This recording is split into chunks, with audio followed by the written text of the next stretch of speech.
आज प्यारे बाबा की मुरली 18/8/20 की हम सुनेंगे।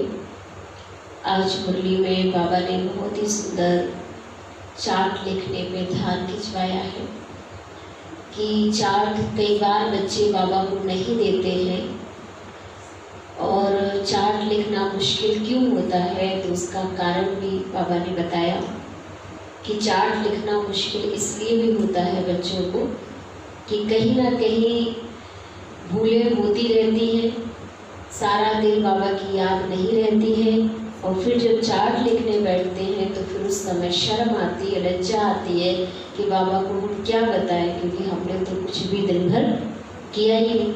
और अगर झूठ लिखें तो भी कहीं ना कहीं दिल खाता है और झूठ की भी सज़ा है, तो फिर कहीं ना कहीं चार्ट लिखना इसलिए मुश्किल हो जाता है और बाबा को बिल्कुल सच्चाई से हर बात बताते नहीं हैं। तो इसलिए बाबा ने आज कुछ बातों पर विशेष ध्यान खिंचवाया है। साथ साथ बाबा ने हमें ये भी कहा कि जितनी भी परिस्थितियाँ जीवन में आ रही हैं, मुश्किलें आ रही हैं, लेकिन इन मुश्किलों से हमें घबराना नहीं है, क्योंकि हर परिस्थिति जीवन में हमें कुछ सिखाने के लिए ही आती है और वो हमें आगे बढ़ाती है। तो उनसे सीख लेना है, उनसे हमें विजयी बनना है, अपनी यात्रा आगे की बढ़ाना है, ना कि हमें उनसे कमज़ोर होकर के घबरा कर बैठ जाना है। तो ऐसी कई बातों पर बाबा का आज बहुत अटेंशन है, इसलिए हम मुरली को बहुत ध्यान से सुनेंगे और एक एक पॉइंट को नोट करते हुए। तो आज 18/8/20 के महावाक्य सुनते हैं। बाबा बोले, मीठे बच्चे, अपनी सत्व प्रधान तकदीर बनाने के लिए याद में रहने का खूब पुरुषार्थ करो। याद में रहने का खूब पुरुषार्थ करो, सदा याद रहे मैं आत्मा हूँ। बाप से पूरा वर्षा लेना है।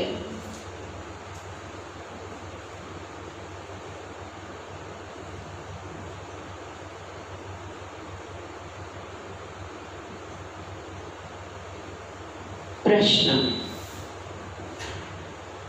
बच्चों को याद का चार्ट रखना मुश्किल क्यों लगता है?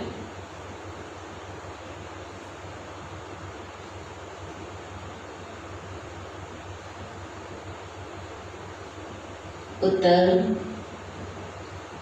क्योंकि कई बच्चे याद को यथार्थ समझते ही नहीं है।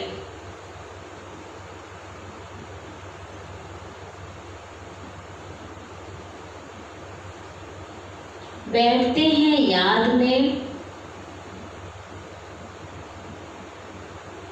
और बुद्धि बाहर भटकती है।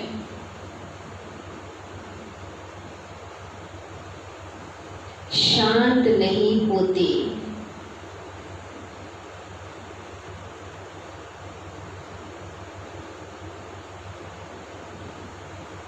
वह फिर वायुमंडल को खराब करते हैं।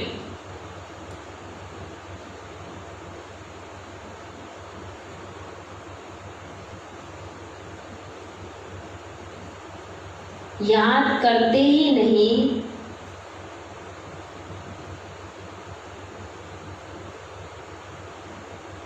तो चार्ट फिर कैसे लिखें?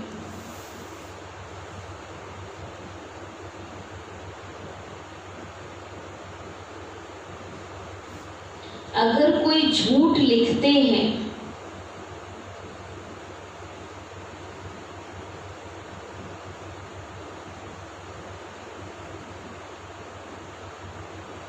तो बहुत दंड बढ़ जाता है।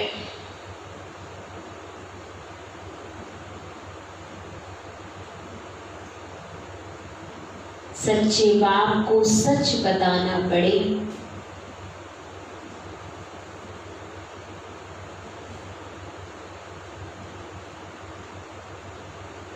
गीत, तकदीर जगाकर आई हूँ, दिल में नई दुनिया बसाई हूँ। ओम शांति। रूहानी बच्चों को फिर भी रूहानी बाप रोज रोज समझाते हैं कि जितना हो सके देही अभिमानी बनो।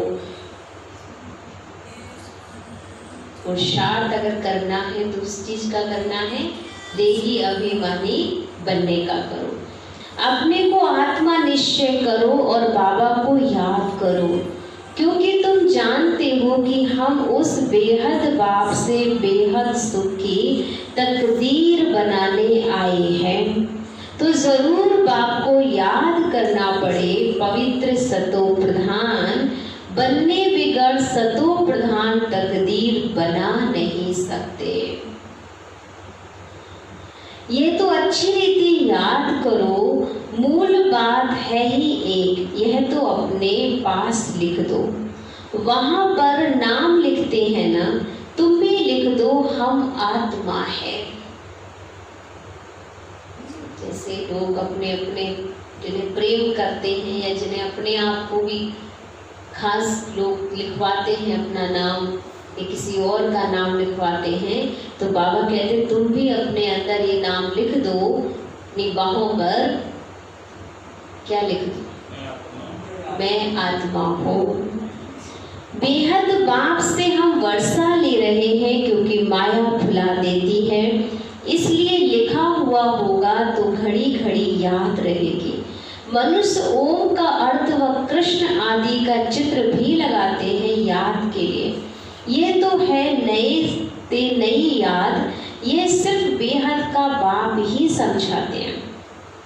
इस समझने से तुम सौभाग्यशाली तो क्या पद्मा पदम भाग्यशाली बन जाते हो। अगर बाबा को याद करते हो तो बाबा ने कहा बाबा की याद से तुम सिर्फ सौभाग्यशाली ही नहीं लेकिन पदम भाग्यशाली बन जाते हो। बाप को ना जानने के कारण, याद ना रहने के कारण कंगाल बन गए। एक ही बाप है जो सदैव के लिए जीवन को सुखी बनाने आए हैं। भले याद भी करते परंतु जानते बिल्कुल नहीं है। विलायत वाले भी सर्वव्यापी कहना भारतवासियों से सीखें। भारत गिरा है तो सब गिरे हैं। भारत ही रिस्पॉन्सिबल है अपने को गिराने और सबको गिराने का। बाप कहते हैं मैं भी यहाँ ही आकर के भारत को स्वर्ग सचखंड बनाता हूँ। ऐसा स्वर्ग बनाने वाले को कितनी ग्लानि कर दी है। भूल गए हैं इसलिए लिखा हुआ है यदा यदा ही धर्मस्य ग्लानि भवति भारत। इनका भी अर्थ बाप ही आकर समझाते हैं। बलिहारी एक बाप की है। अभी तुम जानते हो बाप आते ही जरूर शिव जयंती मनाते हैं, परंतु शिव जयंती का कदर बिल्कुल नहीं है। अभी तुम बच्चे समझते हो जरूर होकर गए हैं जिसकी जयंती मनाते हैं। सतयुगी आदि सनातन देवी देवता धर्म की स्थापना वही करते हैं और सब जानते हैं कि हमारा धर्म फलाने ने फलाने समय स्थापन किया। उनके पहले है ही देवी देवता धर्म। उनको बिल्कुल ही नहीं जानते कि यह धर्म कहाँ गुम हो गया। अभी बाबा आकर समझाते हैं बाप ही सबसे ऊंच है और किसकी महिमा है ही नहीं। धर्म स्थापक की महिमा क्या होगी। बाप ही पावन दुनिया की स्थापना और पतित दुनिया का विनाश कराते हैं और तुमको माया पर जीत पहनाते हैं। ये बेहद की बात है। ये बातें सबको समझ नहीं आएंगे। रावण का राज सारी बेहद की दुनिया पर है। हद के लंका आदि की बात ही, ये हार जीत की कहानी भी सारे भारत की ही है। बाकी तो 22 प्लाट हैं भारत में ही डबल सिरताज और सिंगल ताज राजाएं बनते हैं। और जो भी बड़े बड़े बादशाह होकर गए हैं कोई पर भी लाइट का ताज नहीं होता है सिवाय देवी देवताओं के। तो देवताएं तो फिर भी स्वर्ग के मालिक थे ना। अवश्य बाबा को कहा ही जाता है परम पिता पतित पावन, इनको लाइट कहाँ देंगे। लाइट तब दें जब बिगर लाइट वाला पतित भी हो। वही कभी बिगर लाइट वाला होता ही नहीं है, बिंदी पर लाइट दे कैसे सकेंगे, हो ना सके। दिन प्रतिदिन तुमको बहुत बहुत कोई बातें समझाते रहते हैं, जो जितना बुद्धि में बिठा सके। मुख है ही बच्चे याद की यात्रा। इस ब्राह्मण जीवन में सबसे मुख्य सब्जेक्ट हमारा याद है, और जब ये पक्का है तो सारे सब्जेक्ट स्वतः ही पक्के हो जाएंगे। इसमें माया के विघ्न बहुत पड़ते हैं। भल कोई याद के चार्ट में 50-60% भी लिखते हैं, परंतु समझते नहीं है कि याद की यात्रा किसको कहा जाता है। पूछते रहते हैं इस बात को याद कहें, अरे बड़ा मुश्किल है। तुम यहाँ 10-15 मिनट बैठते हो, उनमें भी जांच करो। याद में अच्छी रीति रहते हैं, बहुत है जो याद में रह नहीं सकते, फिर वायुमंडल को भी खराब करते हैं। ये भी बहुत ज़्यादा होता है। अगर एक व्यक्ति का योग नहीं लग रहा है, उसकी बुद्धि बाहर बहुत चंचलता कर रही है, मन में कोई डिस्टर्बेंस है, तो फिर वो पूरा वातावरण ऐसा हो जाता है कि दूसरों को भी इसका बहुत गलत असर पड़ता है। इसलिए हम ध्यान रखें, अपने संकल्पों को चेक करें, कहीं ऐसा ना हो कि हम जाने या अनजाने में भी पाप कर्म कर रहे हैं। हमारी डिस्टर्बेंस, हमारी मन की चंचलता कहीं दूसरों को डिस्टर्ब तो नहीं कर रही है, इससे वातावरण तो खराब नहीं हो रहा है। इस बात का हमें संपूर्ण अटेंशन देना चाहिए। तो बहुत बाबा कहते वायुमंडल खराब करते हैं, और बहुत जो याद में ना रहने से विघ्न भी डालते हैं। सारा दिन बुद्धि, बाबा कहते सारा दिन बुद्धि बाहर भटकती रहती, सो यहाँ थोड़ी शांत होगी। इसलिए याद का चार्ट भी रखते नहीं, झूठा लिखने से तो और ही दंड पड़े। बहुत बच्चे भूले करते, छिपाते, सच बताते नहीं। बाप कहें और सच ना बताएं तो कितना दोष हो जाता है। अगर कोई आपसे पूछ रहा है कि सच क्या है, और आप बार बार को कोई बात नहीं, कोई बात नहीं, और मन भारी है, तो बाबा कहते हैं भगवान के सामने भी बैठ करके हम यही काम करते हैं कि क्या कोई भी बात होगी, बाबा समझ तो जाते ही चेहरा देखकर।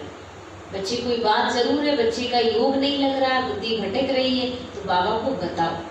ऐसा कभी नहीं करना चाहिए कि बाबा को कोई समाचार ना मिले। समाचार अवश्य ही हर एक को देना है कि बाबा हमारा मन इस कारण से भटक रहा है, तो बाबा उसके कुछ निवारण देंगे, आपको शक्ति भरेंगे, और बताओगे नहीं तो कहीं ना कहीं फिर भारी ही बने रहोगे। कितना भी बड़ा गंदा काम किया होगा तो भी सच बताने में लज्जा आएगी। अक्सर करके सब झूठ बताएंगे, लज्जा आती है तो सच नहीं बताते। इसलिए झूठी माया झूठी काया है ना, एकदम देह अभिमान में आ जाते। सच सुनाना तो अच्छा ही है, और भी सीखेंगे। यहाँ सच बताना है।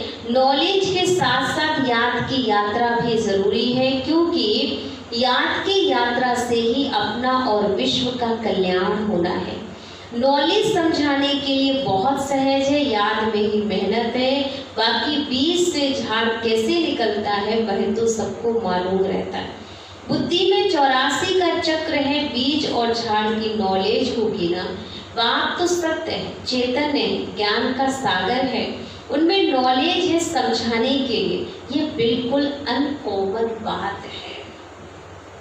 बाबा हर बात समझा सकता है, ये तो बहुत ही अनकॉमन बात है कि ये मनुष्य सृष्टि का झाड़ है, यह भी कोई नहीं जानते। सब नीति करते गए हैं, ड्यूरेशन को ही नहीं जानते, तो बाकी क्या जानेंगे। किसी को भाग संख्या ही नहीं पता है कि हमारी कितनी है, तो बाबा ने कहा कि वो क्या जानेंगे। तुम्हारे में भी बहुत थोड़े हैं जो अच्छी रीति जानते, इसलिए सेमिनार भी बुलाते हैं। अपनी अपनी राय तो कोई भी दे सकते हैं, ऐसे नहीं कि जिनके नाम है उनको ही देनी है। हमारा नाम नहीं है, हम कैसे देवे? नहीं, कोई भी सर्विस अर्थ कोई राय हो, एडवाइस हो, लिख सकते हो।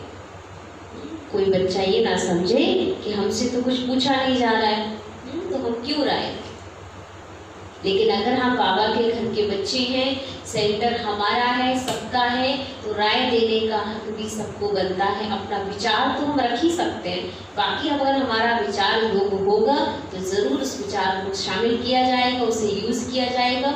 और अगर नहीं किया जा रहा है तो इसमें अभिमान नहीं आना चाहिए कि मैंने बताया, मेरी बात क्यों नहीं मानी गई। तो उसमें देहाभिमान के वश हमें डिस्टर्ब भी नहीं होना चाहिए। पर हम ज़रूर बाबा के घर में हैं तो हमें ज़रूर अपनी बात रखने में कभी भी डरना नहीं चाहिए और सोचना नहीं चाहिए। अवश्य हम बात कहें कि हाँ हमें ये विचार आ रहा है। इसलिए एडवाइस को लिख सकते हो। बाबा कहते कोई राय आए तो लिखना चाहिए, माने कुछ नहीं आप बता नहीं सकते हो तो क्या काम कर सकते हो? लिखो, लिख करके बाबा को ये राय दे दो। बाबा इस युक्ति से सर्विस बहुत बढ़ सकती है, कोई भी राय दे सकते हैं। देखेंगे किस किस प्रकार की राय दी। बाबा तो कहते रहते हैं किस युक्ति से हम भारत का कल्याण करें, सबको पैगाम देवे, आपस में विचार निकालो, लिखकर भेजो। माया ने सबको सुला दिया है, बाबा आते ही हैं जब मौत सामने होता है। अब बाबा कहते हैं सबकी वानप्रस्थ अवस्था है तो पढ़ो ना पढ़ो, मरना तो जरूर है। शरीर तो भाई अब छोड़ने का टाइम आ गया है। तैयारी करो ना करो, नहीं दुनिया स्थापन तो होनी ही है। आप चाहो सहयोगी बनो या ना बनो, आप कुछ करो या ना करो, पर बाबा को तो अपना काम कराना ही है और वो करा कर ही रहेंगे। इसलिए ये संकल्प नहीं करना कि कैसे होगा, बाबा क्या करेगा, बाबा सब करा लेगा। अच्छे अच्छे बच्चे हैं जो भाई अपनी ही तैयारी कर रहे हैं। सुदामा का भी मिसाल गाया हुआ है, चावल मुट्ठी ले आया। बाबा हमको भी महल मिलने चाहिए, है ही उनके पास चावल मुट्ठी, तो क्या करेंगे? बाबा ने मम्मा का मिसाल बताया, चावल मुट्ठी भी नहीं ले आई, फिर कितना ऊंच पद पा लिया। इसमें पैसे की बात नहीं, याद में रहना है और आप समान बनाना है। बाबा की तो कोई भी फी आदि नहीं है, समझते हैं हमारे पास पैसे पड़े हैं तो क्यों ना यज्ञ में स्वाहा कर दे। विनाश तो होना ही है, जो कुछ है हम सफल कर लेना, लगा दें अपना। तो स्वाहा कर दे, विनाश तो होना है, सब व्यर्थ हो जाएगा। इसमें कुछ तो सफल करे। हर एक मनुष्य कुछ ना कुछ दान पुण्य आदि जरूर करते हैं। वह है पाप आत्माओं का पाप आत्माओं को दान पुण्य, फिर भी उसका अल्पकाल के लिए फल मिल जाता है। समझो, कोई यूनिवर्सिटी कॉलेज आदि बनाते हैं, पैसे जांचते हैं, धर्मशाला आदि बना देते हैं तो उनको मकान आदि अच्छा मिल जाएगा। उसका रिस्पॉन्स तो मिलता ही। भक्ति में भी हमने जो किया उसका भी फल हमें मिला है। पर ज्ञान का फल बहुत ही पावरफुल उत्तम है और भक्ति का फल भक्ति के हिसाब से ही हमें क्षणभंगुर का सुख है। एक जन्म का है, एक चीज का मिलेगा, जो दोगे वही मिलेगा। लेकिन जो हम भगवान के घर में सफल कर रहे हैं वो एक जन्म नहीं, लेकिन 21 जन्मों का हमारा भाग्य उदय होता है। परंतु फिर भी बीमारी आदि तो होगी ना। समझो किसने हॉस्पिटल आदि बनाई होगी तो करके तंदुरुस्ती अच्छी रहेगी, परंतु उससे सब कामनाएं तो सिद्ध नहीं होती ना। यहाँ तो बेहद के बाबा द्वारा तुम्हारी सब कामनाएं पूरी हो जाती हैं। तुम बनते हो पावन तो सब पैसे विश्व को पावन बनाने में लगता है। अच्छा ना, हम पावन बनेंगे तो पावन दुनिया बनाने का कार्य भी पूर्ण हो पाएगा। मुक्ति जीवन मुक्ति देते हो, सो भी आधा कल्प के लिए सब कहते हैं हमको शांति कैसे मिले। वह तो शांति धाम में मिलती है और सतयुग में एक धर्म होने कारण वहाँ अशांति होती नहीं है और अशांति होती है रावण राज में। गायन भी है ना, राम राजा राम प्रजा। इस वक्त बाबा कहते हैं जो दुनिया बाबा बना रहे हैं वहां पर राम राजा राम प्रजा वह है अमर लोक। वहां अमर लोक में मरने का अक्षर होता नहीं है। यहाँ तो पैसे देखो बैठे बैठे अचानक मर जाते हैं, इसको मृत्यु लोक, उसको अमर लोक कहा जाता है। वहां मरना होता नहीं है। पुराना एक शरीर छोड़ा और बालक जाकर बन जाएंगे। वहां शरीर छोड़ने का कोई दर्द नहीं, पर यहाँ पर शरीर छोड़ने का हमें बहुत कष्ट होता है कि पता नहीं हमारा शरीर छूटे तो हम कहाँ जाएंगे, क्या होगा। इसलिए देखो एक शरीर छोड़ बालक बन जाते, रोग होता नहीं है, कितना फायदा होता है। श्री श्री की मत पर तुम एवर हेल्दी बनते हो, तो ऐसे रूहानी सेंटर्स कितने खुलने चाहिए। थोड़े भी आते हैं वह भी कम है क्या। इस समय कोई भी मनुष्य ड्रामा के ड्यूरेशन को नहीं जानते। पूछेंगे तुमको फिर ये किसने सिखलाया है, अरे ये हमको बताने वाला बाप है। इतने ढेर बीके हैं, तुम बीके हो, शिव बाबा के बच्चे हो, प्रजापिता ब्रह्मा के भी बच्चे हो। यह है ह्यूमैनिटी का ग्रेट ग्रेट ग्रैंड फादर। इनसे हम बीके निकले हैं। बरादरियां होती है ना, तुम्हारे देवी देवताओं का कुल बहुत सुख देने वाला है। एक ही मात्र कॉलेज है जिसमें हमें सुख मिलता है। बाकी तो अल्पकाल के सुख है, वो भी नौकरी लग जाएगी, क्षण शरीर छूटा, वो भी सब निश्चित। पर बाबा कहते ये जो पढ़ाई तुम पढ़ रहे हो, जो एक जन्म के लिए नहीं है, ये 21 जन्मों की है और संपूर्ण सुखी बनाने की पढ़ाई है। किसी प्रकार का एक भी सुख इस पढ़ाई से कम नहीं होने वाला है। इसलिए इनके हम बीके निकले हैं। बरादरियां होती है ना, तुम्हारे देवी देवताओं का कुल बहुत सुख देने वाला। यहाँ तुम उत्तम बनते हो, फिर वहां राज करते हो, यह किसको बुद्धि में ना आ सके। यह भी बच्चों को समझाया है। देवताओं के पैर इस तमो प्रधान दुनिया में पड़ ना सके। जड़ चित्र का परछाया पड़ सकता है, चेतन का पड़ नहीं सकता। तो बाप समझाते बच्चे एक तो याद की यात्रा में रहो, कोई भी विकर्म ना करो और सर्विस की युक्तियां निकालो। बच्चे कहते बाबा हम तो लक्ष्मी नारायण जैसा बनेंगे। बाबा कहते तुम्हारे मुख में गुलाब बनो लक्ष्मी नारायण, कौन नहीं चाहता। हर माँ बाप चाहते हमारे बच्चे महान बन जाए, योग बन जाए। तो बाबा भी चाहता गुलाब जामुन खाओ तुम। अगर बनने का संकल्प है तो इससे बड़ी की खुशी और क्या हो सकती है बाबा को। लेकिन इसके लिए मेहनत भी तो करनी है। ऊंच पद पाना है तो आप समान बनाने की सेवा करो। तुम एक दिन देखेंगे एक एक पंडा अपने साथ 100-200 यात्री ले आएंगे।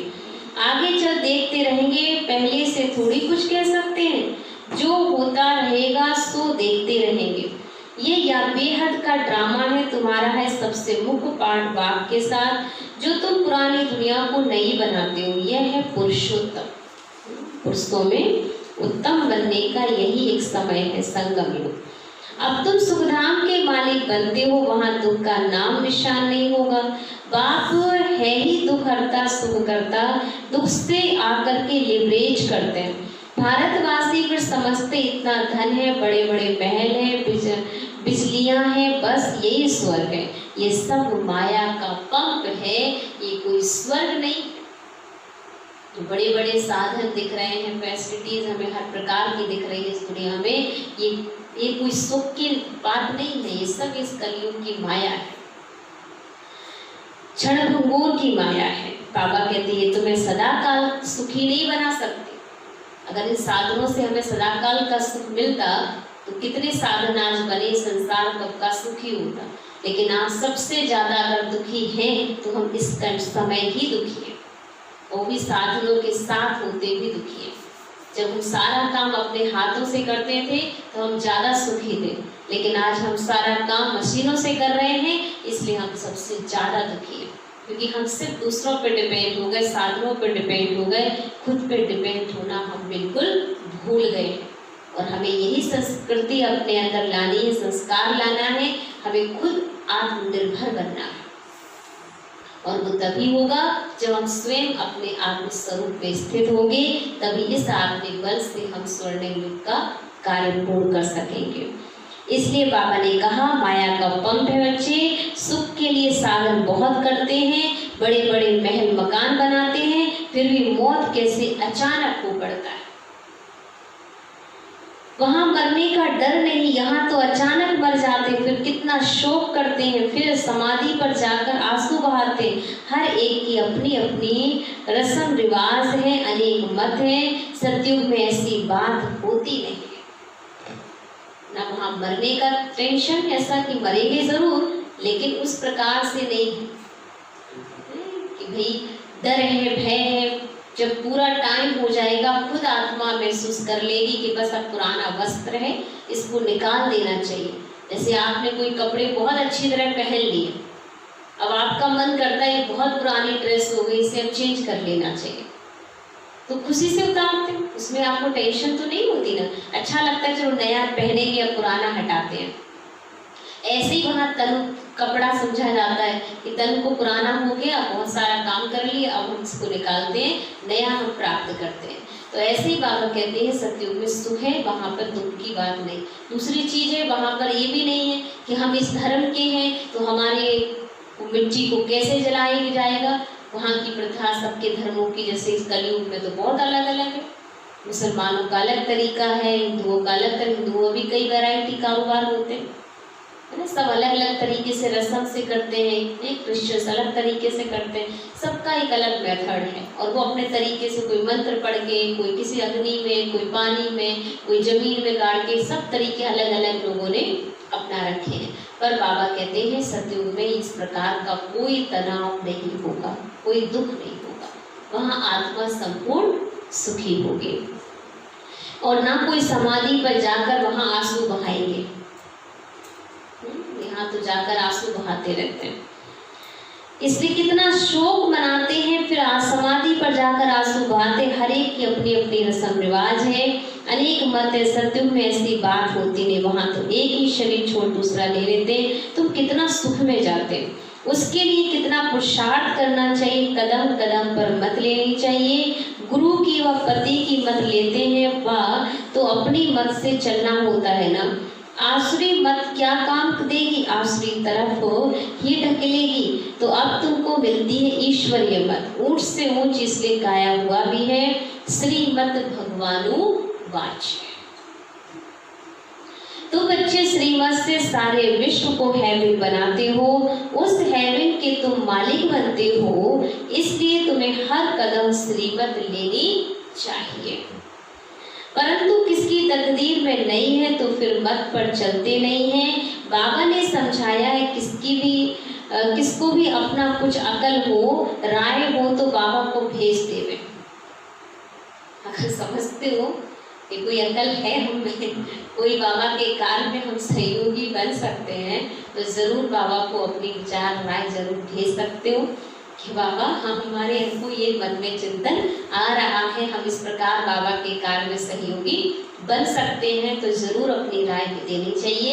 इसमें ये नहीं सोचना चाहिए कि हम क्यों बोले, हमें क्या मतलब, हम तो अपने आए चले, दूसरे तो बैठे ही हैं यहाँ, वो लोग तो कर ही रहे हैं। ऐसा संकल्प आना, इसका मतलब हम इस परिवार को अपना परिवार नहीं समझते। अगर हम समझते हैं तो हमें जरूर बाबा को राय देनी चाहिए। भाई ऐसा नहीं अभिमान के वश, लेकिन अगर हम कुछ कर सकते हैं तो हमें अवश्य ही उसमें, या कर नहीं सकते तो करवा सकते हैं, अपना विचार दे सकते। विचार देने में क्या जाता है ना। तो आपको बाहर से सुनने में कभी कभी कोई बातें आती हैं, बाहर ये बात उठ रही है, वहाँ ये लोग बोल रहे हैं, संस्था को ऐसे कहा किसी ने। अगर आपको ऐसा कुछ भी विचार कहीं पर मिलता है तो आप अपने विचार जरूर अपने सेंटर तक पहुंचाइए, क्योंकि आप सुन रहे हो, आप संकल्प चला रहे हो, पर आप अपने घर में नहीं कहते हो, तो हम परिवार के मीत नहीं दिए।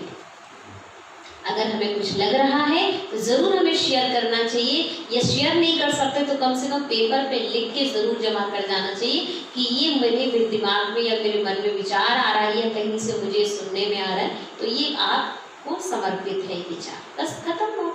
फिर उनको योग लगेगा वो इसका यूज करें ना करें वो उनकी बात, लेकिन हमने अपना विचार दे दिया। तो ये काम बाबा कहता अवश्य हर एक को करना चाहिए। अगर अकल है तो क्या करो, बाबा को विचार दे सकते हो, भेजना चाहिए। बाबा ने समझाया किसको भी अपना कोई कुछ अकल हो, राय हो तो बाबा को भेज देवे। बाबा जानते कौन कौन राय देने लायक है। नए नए बच्चे निकलते रहते, बाबा तो जानते हैं ना कौन से अच्छे अच्छे बच्चे। दुकानदारों को भी राय निकालनी चाहिए। ऐसे यत्न करें जो बाबा का परिचय मिल जाए। दुकान में सबको याद कराते रहे। भारत में जो सतयुग था तो एक धर्म था, इसमें भी नाराज होने की कोई बात नहीं है। सबका एक बाप है। बाबा कहते मामी कब याद करो तो तुम्हारे विकर्म विनाश हो जाए, स्वर्ग के मालिक बन जाएंगे। अच्छा, मीठे मीठे सिकी लदे बच्चों प्रति माता पिता बाप दादा का याद प्यार और गुड मॉर्निंग। रूहानी बाप की रूहानी बच्चों को नमस्ते। हम रूहानी बच्चों की रूहानी बाप दादा को दिल व जान से सिख व प्रेम से याद प्यार और गुड मॉर्निंग। नमस्ते नमस्ते नमस्ते। शुक्रिया बाबा, शुक्रिया बाबा, मेरी जिंदगी को संवारने वाले बाबा, तेरा लाख लाख शुक्रिया शुक्रिया। धारणा के लिए मुख्य सार। फर्स्ट पॉइंट, श्रीमत पर चलकर सारे विश्व को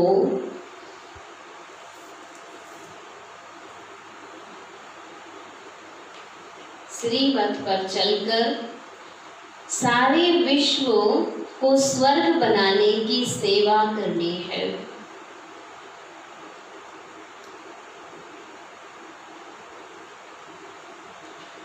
बहुतों को आप समान बनाना है।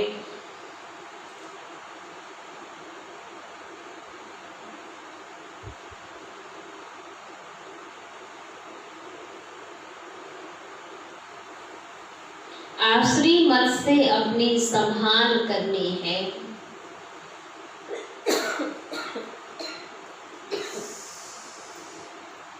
आप श्रीमत से अपनी संभाल करनी है। सेकंड पॉइंट,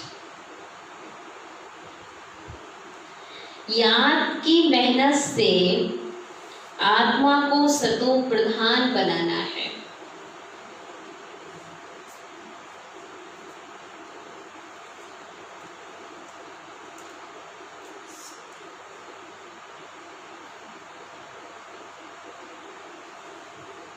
सुदामा मिसल जो भी चावल मुट्ठी है,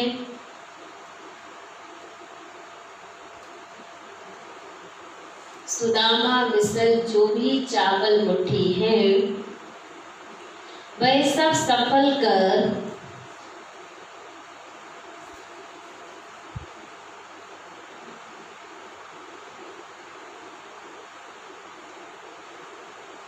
अपनी सर्व कामनाएं सिद्ध करनी है।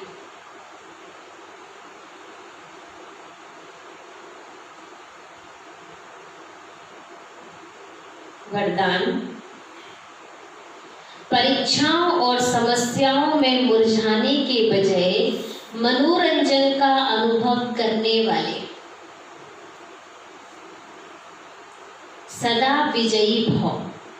फिर से सुनेंगे, परीक्षाओं और समस्याओं में मुरझाने के बजाय मनोरंजन का अनुभव करने वाले सदा विजयी भव।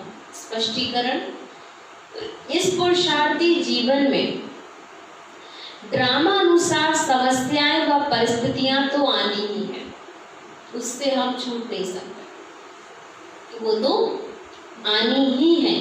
जन्म लेते ही आगे बढ़ने का लक्ष्य रखना, अर्थात परीक्षाओं और समस्याओं को आह्वान करना।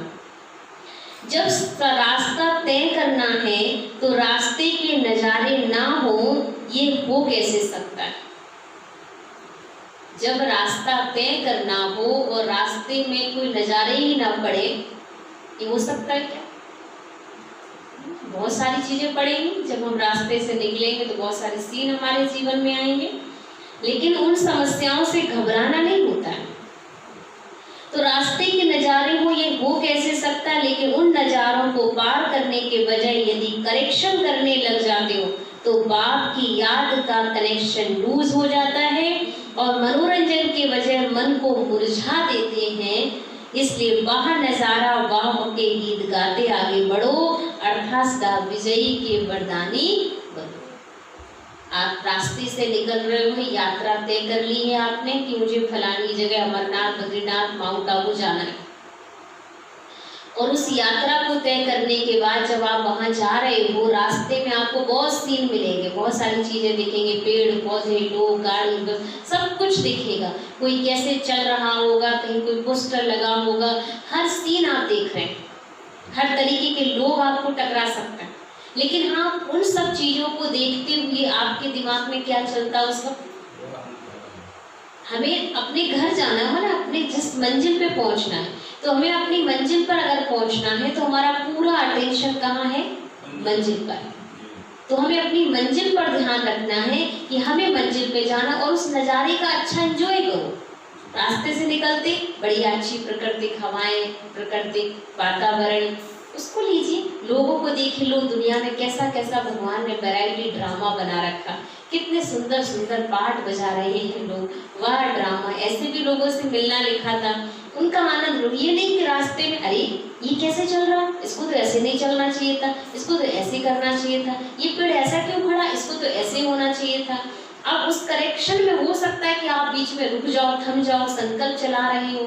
यात्रा से भी कई बार उतर जाते हैं लोग कि अब तो मैं इसको पहले ठीक करके आऊँ, और पता चलता वो ट्रेन छूट जाती है, वो ठीक करने में ही उनका समय व्यतीत हो जाता है। तो हमें ऐसा करेक्शन नहीं करना, हमें हर चीज को, वह ड्रामा, वह सीन, वह नज़ारा, हर चीज को वाह वाह कह करके आनंद लेते हुए अपनी मंजिल को पार करना, यही हमारा पूर्ण उद्देश्य हो। तब जाकर के परीक्षाएं कैसे हो जाएंगी, हमारे लिए आनंदमय हो जाएंगे, मौजोमय हो जाएंगे। इसलिए मनोरंजन का अनुभव करो। स्लोगन है, मर्यादा के अंदर चलना माना मर्यादा पुरुषोत्तम बनना। मर्यादा के अंदर चलना माना मर्यादा पुरुषोत्तम बनना। इसलिए भगवान के घर की जो मर्यादाएं हैं, अगर हम उस पर चलते रहेंगे तो मर्यादा पुरुषोत्तम बनने में वक्त नहीं लगेगा। और अगर हम मर्यादाओं को तोड़ करके और बातों में जा रहे हैं तो कभी भी हम संपूर्ण सुख का अनुभव कर ही नहीं सकते, और ना ही मर्यादा पुरुषोत्तम बन सकते। इस बात का हम संपूर्ण अटेंशन रखेंगे। बाकी अभी हम बाबा को सब याद करेंगे।